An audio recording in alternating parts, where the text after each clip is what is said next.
You like JJ or Jeremiah? Either one's fine. Okay. Yeah. Close friends say JJ, family say Jeremiah. So as you take a look at this game and being kind of the SEC East championship of sorts, how do y'all look at that, and then how can y'all kind of use that as a motivation Saturday? We just got to understand everything that's at risk. If we know that, I feel like we're going to prepare this week the same way we prepare every week. But it's going to be a little bit of extra fire up under us because we know, if we lose this game, then we're not playing in Atlanta, and we definitely want to go back to Atlanta this year. How about the challenge of this defense hadn't given up 20 points in a game all year? That's rough. Honestly, it's rough to know that. But I mean, I feel like I'm more than. Let me think. I definitely have faith in our offense, so I feel like we could definitely go out and we could do what we got to do to get the job done. Did you know coming into that Florida game that you were going to get targeted like that? Had you worked on a lot of things, or just from game to game does it change? Just game to game. Just the opportunity was there, it presented itself, and I was there, able to take advantage of it. Nada said he could kind of see this coming with you in the off season as far as your spring and the build up. I mean, how confident were you were going to be this kind of a factor this season? I was confident in myself, definitely. I felt like I stepped up mentally, being a vocal leader as well, being able to talk to everybody and understand everything that's going on the field. I feel like I was able to make the plays. When we talked to you in September, you said you had changed your cell number, but it still blew up after your first TD. I had 200 text messages after the Florida game, so I feel like that didn't really work as well as I thought it did. Yeah. I told my mom I'll probably have to change it again. You're becoming a star. What do you know about that Kentucky defense? What have you seen so far? I've seen that they only gave up about 20 points to a team. So knowing that and knowing how experienced their secondary is with the seniors and all that stuff, I know we got to be on our A game this week as far as practice goes. What are the kind of things you feel you've done this year to put yourself in the position to be able to take advantage of the opportunities when they've come your way this year? Just everything. I go about the game differently now. I'm becoming a student of the game, taking notes in meetings and things like that, understanding different players that I have to go against and their weaknesses and things like that. That's just things that make me better. How hard is it to become a student of the game? It's something you played all your life, and you would, think that was something that would come natural, but does it? It actually didn't at first, but now it's natural to me. Just telling myself, for me to separate myself from others, it's certain things that I have to do and be willing to do, and that's just what I have to do to get there. Jeremiah, just talking to you and Jake, even earlier in the season when y'all connected a few times, seemed like y'all have a really good rapport. Just what kind of have y'all done to work on that and have such a good connection? We just trust each other, honestly. We trust each other. He knows I'm capable of making plays, and I know he's capable of getting the ball somewhere in my area, and just knowing that both of us have the talent to be able to make things like that happen. So. How much did you learn watching and practicing with Javon Wims last year? Now they're calling you that you're filling that role. Yeah, I learned a lot. Me and Javon, we still talk every day. He's one of my closest friends. He taught me a lot. I mean, I talked to him, asked him before big games, stuff like that. What does he do? How does he mentally get himself prepared for things like that? But Javon, just knowing that take advantage of every opportunity that's given to you. I know he definitely did, especially leaving out his senior year, which I was able to witness myself. Being around him, seeing he catches extra, does everything extra, stays around, watches extra film, things like that. I realized for me to be a great player, I have to make those sacrifices and do things like that. After the game, Kirby said, talking about you, said you don't say a word, you just work. Yeah, what kind of a compliment is that to hear that from your coach? It's a great compliment. I really don't, like you said, I don't really say a word, so it just went over my head. Just do the same thing that got me to where I am.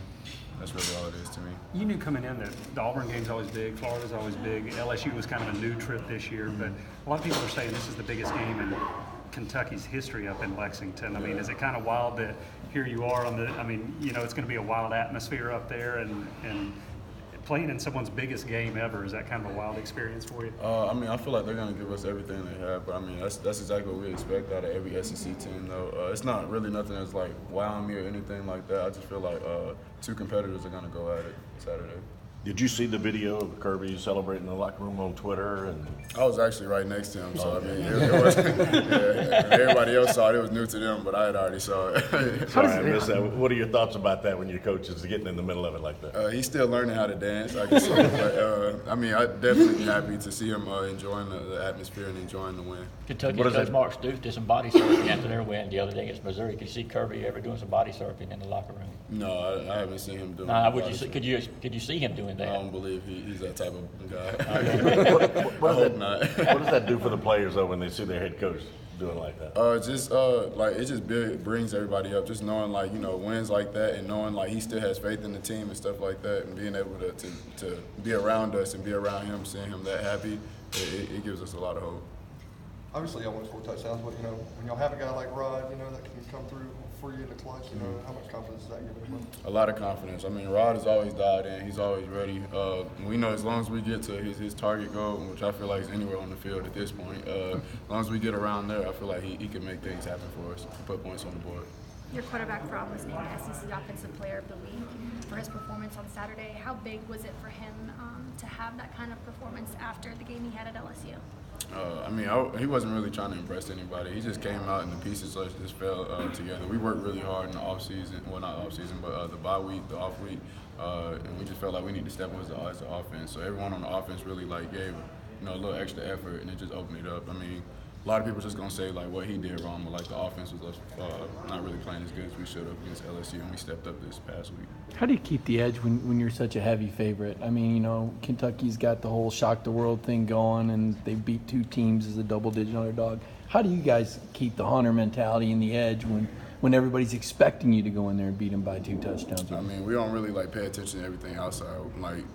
Upsets happen all the time. All types of things happen all the time. So we just always gotta, remain humble and do the things that we have to do to become victorious. Did that LSU game maybe serve that role? I know Jake said after the game that you guys were humbled. Do you think that kind of serves the role, kind of got everybody back? Yeah, I feel like we definitely needed that game. We weren't playing the way we could play, and I feel like it made us step up and realize for us to get to where we were last year and things like that, we had to pick up our play. This is a different sort of spot for Kentucky to be in. What are you expecting to be there in Lexington when you guys hit the field? Everything. I feel like they're going to give us everything they have. So, we just got to be prepared for all of it. Even after Saturday, it seemed like there was still kind of some questioning on the outside of Jim Chaney and the play calling. So how would you respond to that, I guess? He does everything he's supposed to do. As long as we got the win, it's not really about who does what or what happens and things like that. It's some stuff we could clean up. I'm sure we'll watch over tape today and things like that. But people are going to question you. That just comes with the game. The second touchdown you scored, it looks like such a difficult catch, watching it over and over. Is that something that's been practiced over and over? The window just seems so tight. Yeah, like I said, we practice it all the time, and he just trusted me, and I trusted to know that the ball would be there by the time I snapped my head around. And I got long arms, so I just reached straight back and saw the ball and had to make a play on it.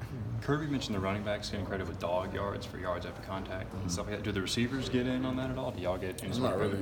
We don't really get that, but we definitely try to get yards at the contact. We're not as strong as them, but we still try. I guess how much does stuff like that, whether you have an official statistic for it or not, play into, the physical mentality you guys want to impose on offense?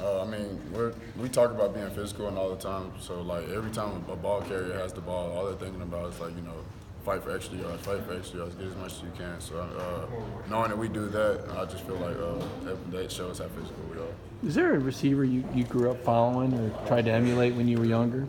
Not really, not that I can think No of. favorites? I love Julio Jones. Julio, of course. He's the favorite. But I didn't really, grow up watching him because he wasn't out there yet. So. Right. It seems like the offensive line has been shuffling, freshmen in and out all year. What have you seen from those guys in terms of getting ready to come in when a guy like Andrew Thomas goes down and not really miss a beat? We rotated at practice, so they all know that they're capable of going out and making plays and stuff like that in case anything would ever happen. So I feel like they all trust what they're able to do, and the people around them trust their abilities as well. So just how much do those reps help in practice? Getting the chance to work with the first team guys some in practice. It helps a lot. Being out there and then getting a chance to go against our first team defense. I feel like that's a very talented group of people. So they sharpen us all the time. If they beat you, you're like, all right, what can I do to fix that? And I feel like that's something the next man will have to do as well, the next team.